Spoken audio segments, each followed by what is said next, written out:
యుగం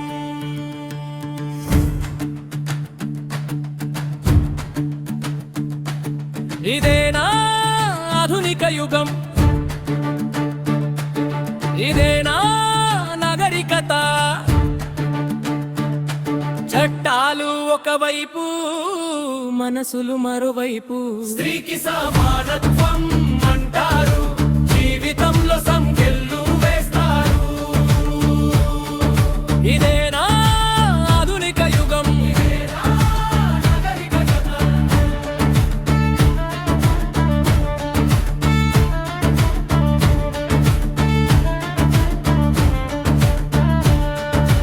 జన్మించిన నాటి నుంచి నియమాల బంధనం, అడుగడుగున ప్రశ్నలే అనుమానాల రాజ్యం.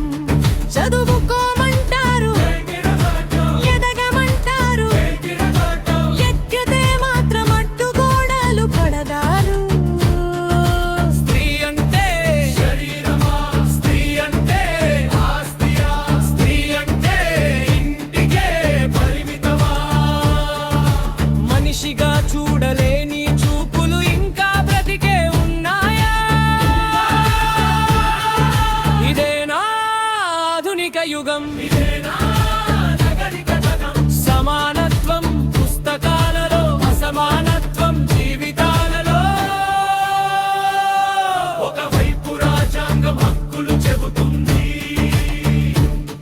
మరోవైపు పాత భావాలు సంకెళ్ళు వేస్తాయి. ఒకవైపు బాలల రక్షణ చట్టం, మరోవైపు మౌనంగా చూసే సమాజం. అన్యాయం జరిగినప్పుడు ప్రశ్న ఎక్కడా? బాధితుని కన్నీటి విలువ ఎక్కడా? నేరాన్ని ఖండించాల్సిన చోట నేరస్తుని కాపాడే స్వరాలు ఎందుకు? ఇదేనా ఆధునిక యుగం, ఇదేనా నాగరికత. చట్టాలు ఒకవైపు, మనసులు మరోవైపు. స్త్రీకి సమానత్వం అంటారు, జీవితంలో సంకెళ్ళు వేస్తారు. ఇదేనా ఆధునిక యుగం, ఇదేనా నాగరికత.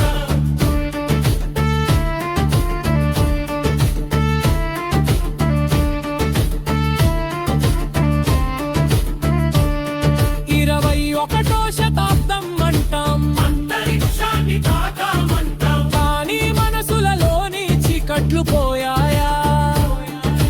మానవత్వం నిజంగా గెలిచిందా?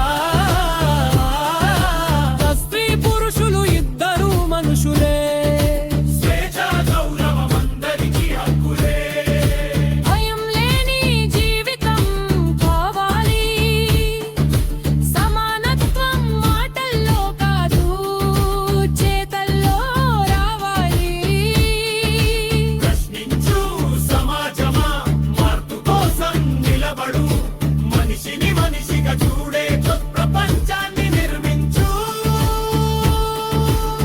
సమానత్వం, సమానత్వం, మానవత్వమే మా మతం. న్యాయం, న్యాయం, ప్రతి మనిషికి గౌరవం. ఇదేనా ఆధునిక యుగం, ఇదేనా నాగరికత.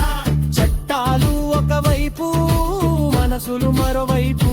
స్త్రీకి సమానత్వం అంటారు, జీవితంలో సంకెళ్ళు వేస్తారు. ఇదేనా ఆధునిక యుగం, ఇదేనా నాగరికత.